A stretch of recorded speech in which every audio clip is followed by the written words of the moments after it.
Chioma paced her tiny living room. The video played on her small TV muted. The anger on Naraland forums scrolled on her laptop screen. The fear for Baba Tund was a physical ache. She couldn't focus on the market. She had to know if he was okay. The hospital name was visible on a sign in the video background: Lagoon Hospital, Victoria Island, a world away from Ajagunal. Her phone rang. It was Uche, her younger brother, a motorcycle taxi rider, Okada. Nwanyam. Uche's voice was breathless, excited. You see the news? That Ashidi beggar man? Na Femi Adebayo papa. Dem don confirmam. But dem say na madness carryam come Lagos. Dementia. See as dem day live for TV. Chioma froze. Dementia? That gentle, sorrowful intensity? That wasn't madness. That was pain. Deep human pain. The official story felt like bleach poured on truth. It stung. And it meant he was definitely at Lagoon Hospital. She made a decision. A small crowd had gathered, a mix of curious onlookers, a few journalists with cameras, and visibly angry market women carrying placards hastily scrawled with messages. #Justice for Ashidi Baba. Femi Adebayo explain. Rich man, poor heart. Security guards hovered nervously. A sleek black car pulled up to the secure underground entrance.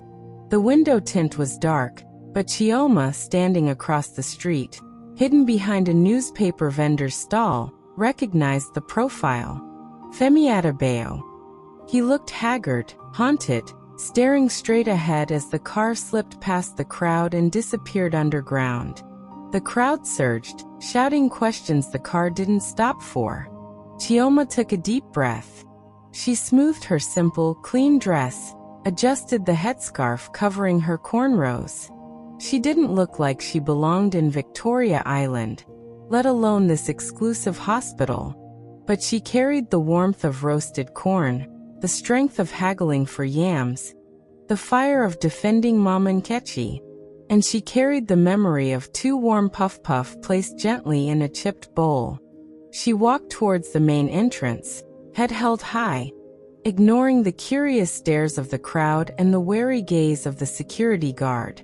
She approached the polished reception desk. "Good morning," she said, her voice clear, calm, betraying none of the turmoil inside. "I'm here to see a patient. Baba Tund Adebayo. I'm family." The lie felt necessary. A small stone dropped into a deep well. Femi was arguing in hushed, furious tones with Chike on the phone. "No, Chike. We stick to the dementia story for now. I don't care about the trending hashtag. Just make it go away." He saw a nurse gesture to him from the ICU doors. His heart leapt. "I have to go." He ended the call, rushing over. "Mr. Adebayo," the nurse said, her expression unreadable. "Your father is still critical, but he regained consciousness briefly.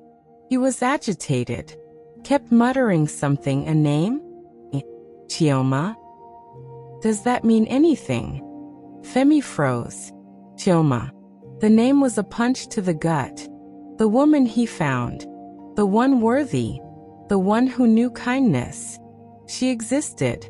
And his father, even delirious, was calling for her, not his own son. The shame was scalding. Before he could respond, another nurse approached from the main waiting area. "Mr. Adebayo? There's a young woman here to see your father. She says she's family. Her name is Chioma." Femi turned slowly, standing near the entrance to the plush waiting room. Looking impossibly out of place yet radiating a quiet, defiant dignity, was a woman in a simple dress and headscarf.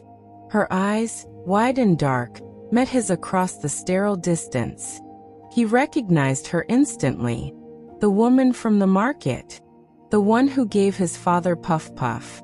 The one whose stall he'd passed obliviously. Time slowed. The expensive art, the hushed tones, the blinking monitors. It all faded. Only her gaze held him. It wasn't accusatory, not yet. It was searching, deeply human, filled with a question that echoed the one shattering his own world. What have you done? Femi's carefully constructed defenses, the PR spin, the corporate armor, the practiced charm, crumbled to dust.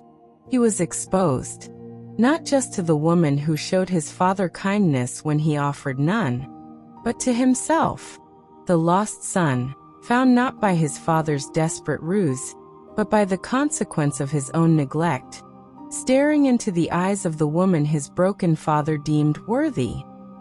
Chioma stands defiantly in the sterile luxury of the Victoria Island Hospital waiting room, her gaze locked onto Femi's. She knows who he is, the man from the viral video, the neglectful son. He knows who she is, the kind woman from Oshodi, the embodiment of the worthy woman his father found amidst the filth. The truth, the shame, and the desperate hope embodied in Baba Tun's whispered name hang heavy in the air between them. What will Femi do? Throw her out to protect his crumbling facade? Or face the devastating mirror she represents? The confrontation has arrived, not with shouting, but with a silence louder than any monitor's beep. The sterile hum of the ICU waiting area seemed to amplify the silence stretching between Femi and Chioma. 10 meters of polished floor felt like a chasm carved by class, guilt, and the unspoken horror of Baba Tun's condition. Femi stood frozen, the nurse's words. She says she's family. Her name is Chioma, echoing like a death knell for his carefully constructed lies. The woman from the market. The woman who gave his father puff puff and mango. The woman Baba Tun, in his delirium, called for. The embodiment of the worthy woman he'd sought in the gutter. Chioma didn't flinch under his stunned, bloodshot gaze. She held her ground near the entrance, her simple headscarf and faded Ankara dress a stark rebuke to the room's cold luxury. Her dark eyes weren't accusatory yet, but they were clear, intelligent, and deeply probing. They saw the mud splatters on his designer loafers, the rumpled, blood-stained shirt, the utter exhaustion and terror etched on his face beneath the fading veneer of control. They saw the man behind the viral video, stripped bare. The nurse who had announced Chioma's presence looked uncertainly between them. Mr. Adebayo? Should I? Femi found his voice a hoarse scrape. No. It's fine. He took a step towards Chioma, then stopped, the movement awkward, defensive. He couldn't bring himself to cross the space fully. You, he stated, the word heavy with disbelief and dread. Chioma. She nodded once, her gaze never leaving his. Yes. And you are Femi Adebayo. Her voice was calm, low, but it carried the weight of Oshodi's dust and diesel fumes into this sanitized space. I came to see Baba Tun. How is he? The directness disarmed him. No preamble. No deference. Just a simple, devastating question about the man he'd neglected, whose life now hung by a thread. Femi's throat tightened. He's critical. In the ICU. He has pneumonia. Severe. He couldn't bring himself to utter the lie Chike had crafted, dementia. Not to her. Not with those eyes seeing right through him. Chioma absorbed this, a flicker of pain tightening her features. Because of the rain? The nights outside? Her question wasn't rhetorical. It was an indictment. Femi flinched. I didn't know he was there. Not until yesterday. The excuse sounded pathetic even to his own ears. You didn't know where your own father was? Chioma's voice remained level, but the disbelief was palpable. It cut deeper than Amaka's fury or Chike's panic. It was the quiet judgment of someone who understood the basic fabric of family, frayed as it might be in the city's crucible. He spoke of you. He said his son was lost. She paused, her gaze intensifying. He wasn't talking about Lagos. The words landed like blows. Femi looked away, his eyes drawn helplessly towards the heavy ICU doors. Lost? Yes. He was profoundly, terrifyingly lost. He had no script for this. No PR spin. Only the raw, choking truth. He called your name. When he woke briefly, the admission felt like pulling shrapnel from his own chest. Chioma's breath hitched, her composure faltering for the first time. Concern, deep and genuine, flooded her eyes. He did. What did he say? Just your name. Chioma. Femi swallowed, forcing himself to meet her gaze again. The question burning in him since his father uttered it in the apartment erupted. Why? Why was he looking for you? What did he tell you?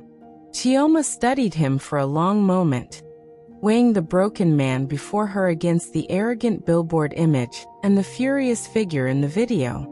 She saw the genuine terror for his father, the confusion, the cracks in the polished armor. He told me his son was lost, she repeated slowly. That he came to Lagos to find him, to understand him. She took a small step forward, closing the distance fractionally. Her voice dropped, laced with a sorrow that mirrored Baba Tun's own.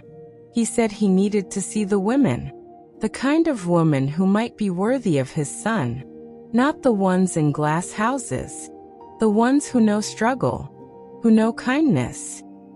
She held Femi's gaze, unflinching. He gave me a mango. He thanked me for the puff-puff. He was a gentleman. Even sitting in the mud. Femi felt the ground tilt. His father, a gentleman. Scouting wives in the gutter. The absurdity was dwarfed only by the devastating love and despair that must have driven him. He saw it now, not as madness, but as a final, desperate act of paternal devotion. A sacrifice of unimaginable dignity. The shame was no longer just his father's. It was a mantle of fire settling on his own shoulders. He leaned against the cold wall, the strength draining from his legs. He thought you were worthy? The question was barely a whisper, filled with self-loathing. Chioma didn't answer directly. Her eyes held a complex mixture of pity and resolve. He was a proud man, Mr. Adebayo. Beneath the dirt. Beneath the performance. She glanced towards the ICU doors. He shouldn't be defined by that video. By the lies they're telling about him. She pulled out her simple phone, the screen cracked. She tapped it, showing Femi the paused video. Him manhandling his father, his face contorted with fury. Below it, the trending hashtag. Hashtag who is the Oshodi beggar? Below that, news snippets already parroting the dementia narrative. They're calling him mad. Saying he wandered. Erasing him. Her voice hardened. Is that what you want? Femi paces, phone to ear, Chike's voice tinny but insistent. Chike Vio. Dementia Femi. It's clean. Sympathetic. We leak select medical history. That persistent village cough. Maybe some confusion reported by the caretaker. We paint you as the hero who found his lost, sick father. Femi stops, looking at his father's frail form on the sofa, coughing violently. Femi. And the truth, Chike? That he chose this? To sit in filth? To spy? Chike Vio, the truth is suicide right now. The world doesn't want messy, complicated fathers. They want a simple story. Devoted son rescues sick old man. We give them that. We save Adebayo Tech. Femi closes his eyes, the image of the ministry contract, a mockus cold threat, flashing before him. He sees his father spit blood onto the white rug. Femi whispering, do it. The memory was poison. Chioma's question hung in the air. Is that what you want? Erasing his father's sacrifice. Reducing his profound, painful love to a symptom of madness. To save Adebayo Tech. To appease Amaka. No, Femi breathed, the word torn from somewhere raw and primal. No, that's not. He pushed off the wall, a surge of defiance cutting through the exhaustion. The dementia story, it's a lie. A PR lie. He confessed it to her, this near stranger from Oshodi, because she was the only one who seemed to see his father clearly, the only one his father trusted enough to call for. Chioma's eyes widened slightly, but she didn't look surprised, just saddened. I know, she said softly. The man I spoke to, his mind was sharp, full of sorrow, yes, but sharp as ogbono seed. She put her phone away. So, what will you do, Mr. Adebayo? Let them call your father mad? Or tell them the truth? The truth. The monstrous, beautiful, shattering truth. Femi looked towards the ICU doors again. He thought of his mother's tears in the village compound, her plea for grandchildren. He thought of Amaka's ultimatum, Chike's frantic calls. He thought of the investors waiting at Eco Hotel, the empire he'd bled to build. And he thought of his father, choosing the gutter to understand his son, finding kindness in Chioma's puff-puff, whispering her name as an anchor in his delirium. A nurse emerged from the ICU, her expression grave. Mr. Adebayo? He's awake again. Briefly. He's asking for Chioma. She looked at the young woman. Are you? Chioma glanced at Femi, a silent question. Femi felt a tear escape, tracing a hot path down his grimy cheek. He didn't wipe it away. He just nodded, a silent, desperate plea in his eyes. Go. Please.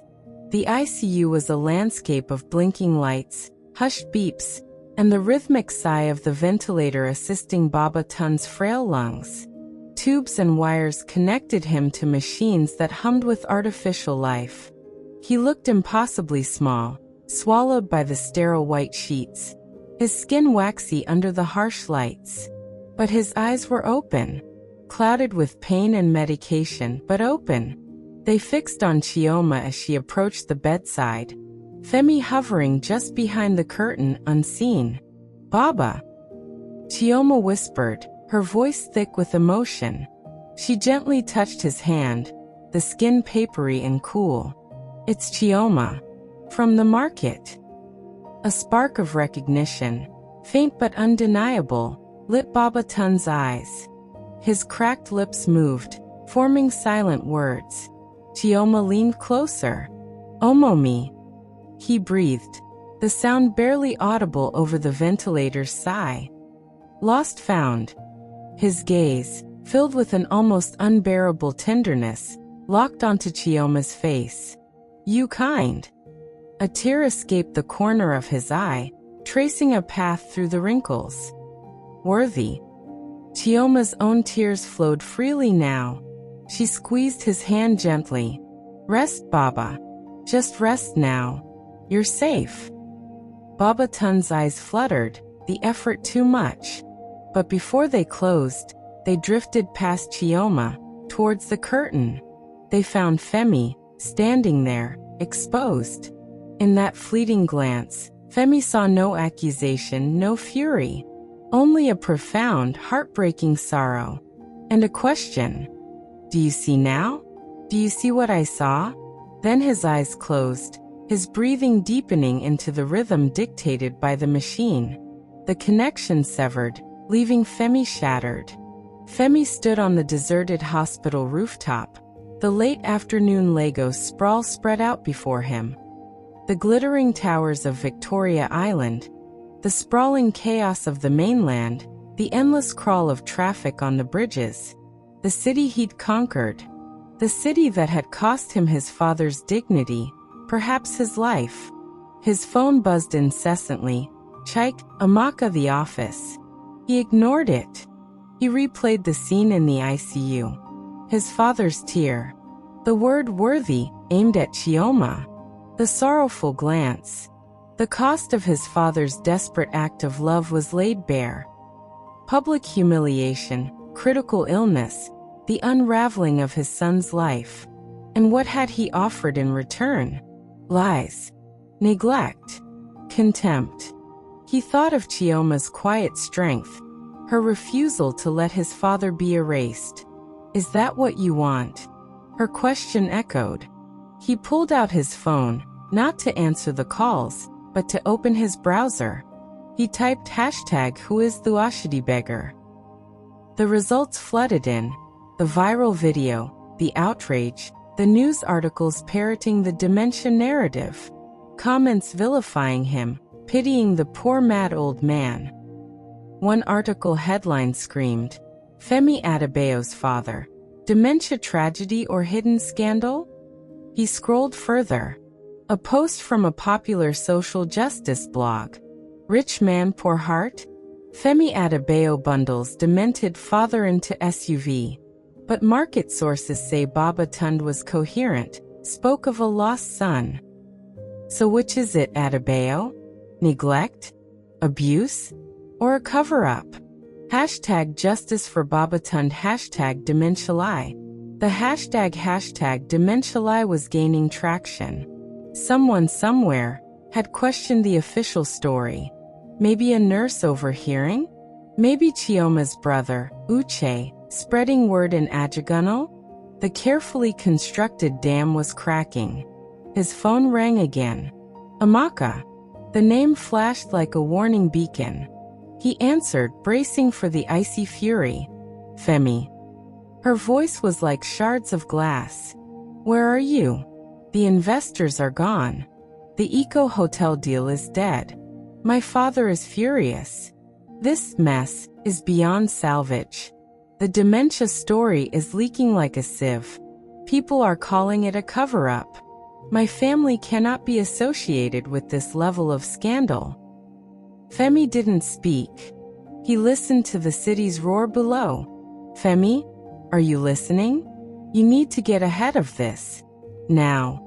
Issue a stronger statement. Double down on the dementia. Threaten lawsuits against the bloggers. Find that market woman Chioma and silence her. Pay her off if you have to. Make her sign an NDA. This is damage control, Femi. Ruthless damage control. Silence her. Pay her off. The words echoed in the hollow space where his ambition used to reside. He pictured Chioma's face, holding his father's hand.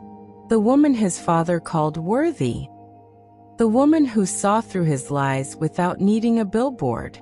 Amaka, he said, his voice strangely calm, devoid of the panic she expected. My father is dying. A pause. Then coldly, and? That's tragic, Femi. Truly.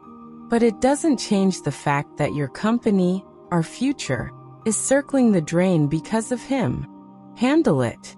Femi looked out at the sprawling city, the river glinting in the fading light. No matter how far the stream flows, it never forgets its source. The proverb his father had uttered in the village courtyard, heavy with disappointment. He had forgotten. He had tried to dam the source. Now the source was dying, and the river was drying up.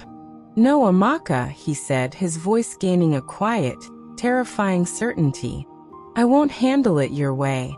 I won't silence anyone. And I won't let them call my father mad. He heard her sharp intake of breath. Femi, don't be a fool. If you tell that ridiculous story about him begging to find you a wife, you'll be a laughingstock. Your company will be finished. We will be finished. Femi smiled, a bleak, humorless twist of his lips. He finally saw the gilded cage for what it was. Then we're finished, Amaka. He ended the call. He didn't throw the phone. He just held it, the screen darkening, reflecting the skyline he'd once coveted. He knew what he had to do. The cost would be everything he'd built. But the cost of silence, of perpetuating the lie, of letting his father's profound sacrifice be reduced to madness, that cost was his soul. He pulled up his social media manager's contact, then stopped. No, this had to come directly. from him. Raw. Unfiltered. He opened his public Instagram account, the one filled with curated images of success. He switched to video. His face, haggard, tear-streaked, grimy, filled the screen against the backdrop of the Lagos skyline from the hospital roof. He took a deep, shuddering breath, the city's roar a fitting soundtrack to his surrender. He pressed record. Femi stands on the hospital rooftop, phone raised, recording. His face is a map of exhaustion, grief, and terrifying resolve. He has ended things with Amaka, rejected the dementia lie, and seemingly accepted the destruction of his empire. He is about to tell the world the devastating, shameful, beautiful truth that his proud father pretended to be a beggar in Oshodi market out of desperate love, to find his lost son a wife worthy of kindness. The polished image of Femi Adebayo is gone. What remains is a raw, broken man ready to sacrifice everything to honor his father's sacrifice. Will he speak? Can the truth possibly redeem him? Or is this the final, public unraveling? The record button is pressed. The city holds its breath. The wind whipped Femi's untucked shirt, carrying the cacophony of Lagos. The horns, the distant generators, the ever-present hum of millions striving. The phone in his trembling hand felt heavier than his luxury SUV. The tiny red recording light pulsed like an exposed, raw nerve. Below, the glittering cage of Victoria Island mocked him. Behind him, through layers of concrete and despair, his father fought for breath. Before him, annihilation. He pressed record. The lens captured a face stripped bare, eyes bloodshot and swollen, tear tracks carving paths through the grime and dried blood on his cheeks, his usually sharp jaw slack with exhaustion and grief. The confident tech titan was gone. In his place stood a son drowning in regret. People of Lagos, people of Nigeria, people everywhere who saw that video, he began, his voice a raw scrape against the wind, devoid of its usual polished confidence. My name is Femi Adebayo, and the man in that video, the man I was shoving into my car. He swallowed hard, the memory of physical blow. That is my father, Babatunde Adebayo. He paused, the weight of the admission crushing him. He looked directly into the lens, forcing himself not to flinch. The stories you're hearing, about dementia, about him wandering lost. He shook his head, a sharp, jerky movement. They are lies. Lies I authorized to protect my company, to protect my image. Lies that shame his courage and his love. The wind howled. Femi leaned into it, bracing himself. My father came to Lagos, deliberately. He left his village home, where he is a respected elder, and he came to Oshodi market. He sat on wet cardboard. He endured rain, hunger, filth. He made himself invisible. He pretended to be a beggar. Femi's voice cracked. He did this for me. He took a shuddering breath, the city lights blurring through unshed tears. Because I am a fool. A blind fool. I built towers of glass and steel, he gestured wildly at the skyline. But I forgot the foundation. My father. My family. The things that truly matter. He came because I refused to marry. Because I thought my success, my money, my image was enough. I thought the women in my glass world. He spat the words with sudden venom, thinking of Amaka's cold ultimatum. Were the only ones worthy. My father knew better. Femi's gaze intensified, drilling into the camera. He went to Oshodi to see the real Lagos, to understand the son who had lost his way, and, his voice dropped, thick with awe and shame, to find me a wife, a woman worthy, not of my bank account, but of my name, a woman who knew kindness, who knew struggle, who knew humanity. He wasn't mad. He was desperate. desperate to save his son from becoming. He choked. From becoming exactly what you saw in that video. A man capable of shoving his own father. He looked down, then back up, tears finally spilling freely. He found her. In the heart of Oshodi, a woman named Chioma, who saw a sick old man in the rain and gave him puff-puff for his empty belly, who saw him coughing and gave him a mango for his dry throat, who saw his dignity when he broke off, unable to finish. She showed him the kindness I forgot, the humanity I sacrificed on the altar of my ambition. She is the worthy one. Femi wiped his face roughly with the back of his hand, smearing grime and tears. My father is in the ICU of this hospital right now, fighting pneumonia he got sitting in the rain because of me, fighting because he loved me enough to sacrifice everything, his pride, his comfort, his health, to find me before I was lost forever. His voice dropped to a broken whisper. The doctors say the next hours are critical. I beg you, pray for him. Not for the demented beggar of the lies. Pray for Baba Tunde Adebayo, a father who loved his lost son too much.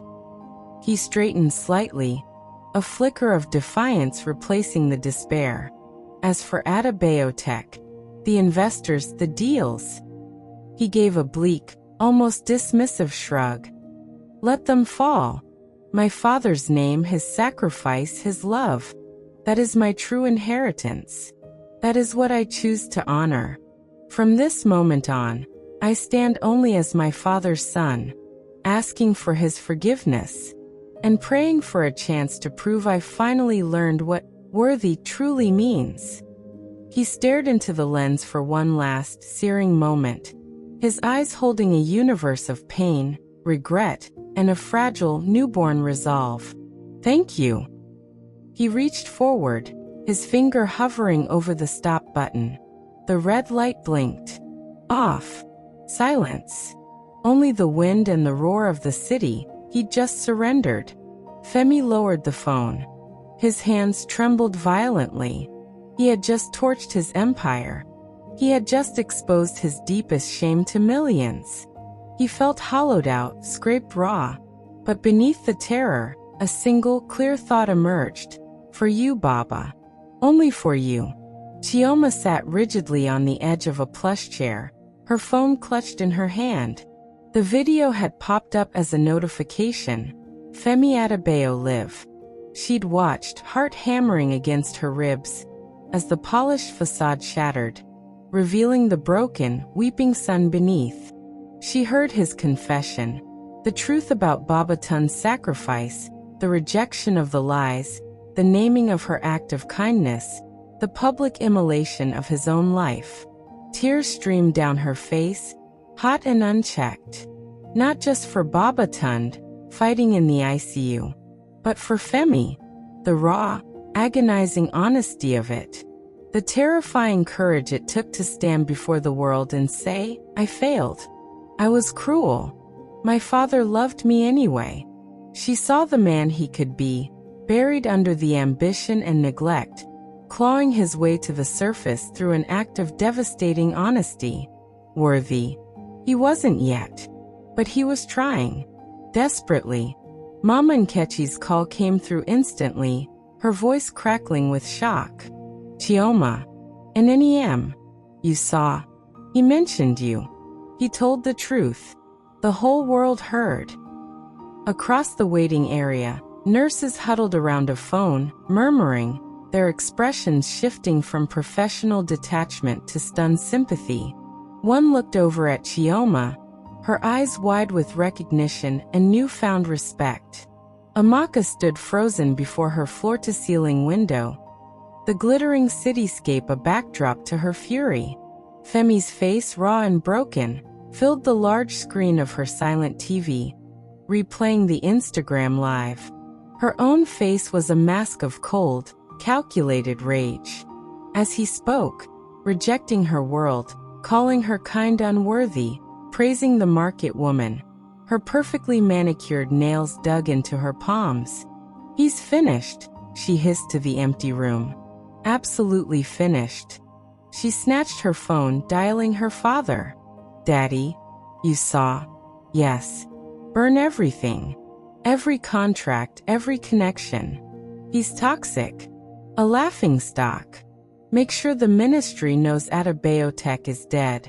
And find out everything about that Chioma woman. Everything. Mama Tun sat on a low stool, the cheap plastic phone pressed to her ear, tears streaming down her weathered cheeks. Uncle Deli held the phone for her, his own eyes glistening. Villagers crowded the courtyard, having gathered after frantic calls about the video. They listened stunned, to Femi's voice cracking through the speaker. He told the truth, Mama Tund whispered, her voice thick with a painful mix of grief and pride. My Tund, he did that? For Femi? Oh, my stubborn husband, my foolish, loving son. She wept openly, the weight of understanding, of her husband's immense, secret sacrifice, finally crashing down. The village murmured, shock turning to awe, then to a deep, communal sorrow for Baba Tun's plight. The rhythmic sigh of the ventilator was the only sound. Femi sat slumped in a chair pulled close to Baba Tun's bedside, his head resting on the cool metal rail. He hadn't slept. He'd watched the monitors, listened to the ragged breaths, relived every second of his confession, and its fallout on his silenced phone. The crashing stock alerts, the termination notices from partners, the vicious social media storm mixed with unexpected threads of sympathy. He felt bankrupt in every way but one. He had told the truth. A faint pressure on his hand. Femi jerked awake. Baba Tun's eyes were open. Not the clouded, pained gaze of before, but clearer. Focused. Weak but present. They were fixed on Femi's face. There was no anger. No reproach. Only a deep, fathomless exhaustion. And a question. Femi leaned forward, his voice a hoarse whisper. Baba? You're awake. Thank God. He gently squeezed the frail hand resting on his. I saw your video. You're live. On Instagram. Baba Tun's voice was a thread of sound, barely audible. You told them? Femi nodded, tears welling anew. Everything, Baba. The truth. Why you came. What you did. About Chioma, her kindness. About me, my failure. He swallowed the lump in his throat. I'm sorry. Sorry for everything. For not seeing you. For not listening. For making you do this. He gestured helplessly at the hospital bed, the tubes. I was lost. But I see you now, Baba. I see what you did. What it cost you. Baba Tun's gaze held his. Slowly, laboriously, a fraction of a smile touched his cracked lips. It was weak, fleeting, but it was there. A light in the profound weariness. He didn't have the strength for words, but his eyes spoke volumes. You see. Finally, you see. He gave the faintest squeeze back on Femi's hand. Forgiveness? Understanding? A burden shared? It was enough. A nurse bustled in, checking monitors. Vitals improving, she murmured, surprised. The antibiotics. And perhaps hearing his son's voice, they're working. She smiled gently at Femi. Keep talking to him, Mr. Adebayo. It helps. The market thrummed with its usual chaotic energy. But near Chioma's fresh produce stall, a different energy hummed. Baba Tund, impossibly frail but undeniably alive, sat on a sturdy plastic chair in the shade, a light blanket over his lap. He was still gaunt, still breathing with an oxygen tube discreetly clipped to his nostrils, but color had returned to his cheeks. His eyes, though tired, held a quiet peace. Femi stood beside him, not in a suit, but in simple, clean chinos and a cotton shirt. He looked thinner, older, the stress lines etched deeper, but his posture was different, less rigid, less guarded. He was helping Chioma sort through a crate of bright oranges, his movements careful, unpracticed, but earnest. No phone buzzed in his pocket. No invisible weight of empires pressed on his shoulders. The market buzzed around them. Whispers followed Femi. "Na him. See as he day helped the girl. After all the walla." But there was less anger now, more curiosity, even a grudging respect. Many had seen his confession. They saw him now, tending to his father, humbly assisting the market woman his father had deemed worthy. Mama Nkechi shuffled over, placing a small wrapped package of groundnuts near Baba Tun's chair. "For strength, Baba," she said warmly. She nodded at Femi, a silent acknowledgement that held no mockery. "Chioma, your yam customer day come. The one-way day pay sharp sharp." Chioma wiped her hands on her apron, giving Femi a quick, unreadable glance. "I'll handle it." She moved to the front of the stall. Femi watched her go, her efficient movements, her easy smile for the customer, the quiet strength in her bearing. Worthy. The word resonated with profound new meaning. It wasn't about pedigree or polish. It was about this: resilience, kindness, integrity, the bedrock his father had tried to steer him towards. He turned back to his father. Baba Tund was watching Chioma too, a softness in his eyes. He looked at Femi, then back at Chioma, a silent question hanging in the air. Femi understood. He didn't have an answer yet. The ashes of his old life were still warm. He was learning to stand on new, uncertain ground. But he met his father's gaze and gave a small, tentative nod. "I see her, Baba. I see what you saw." Baba Tund reached out a trembling hand, not for Femi, but towards the crate of oranges. He picked one up, small and slightly imperfect, but glowing like captured sunlight. He held it out to Femi, his eyes holding a complex mix of love, hope, and the quiet command of a patriarch who had crossed hell to bring his son home. Femi took the orange. It felt warm, real solid in his hand. A simple offering. A symbol of a different kind of wealth. He looked from the orange, to his father's face etched with sacrifice and love, to Chioma laughing with her customer, her voice a melody against the market's din. He didn't have the words. Not yet. But for the first time in years, Femi Adebayo felt the stirrings of something he thought he'd lost forever. Peace. And the fragile, terrifying, beautiful possibility of a life built not on glass and greed, but on truth, humility, and the quiet, enduring strength found in the heart of a bustling market, and in the eyes of a woman who gave puff-puff to a beggar. Want more powerful, real-life African drama? Stories that make you feel?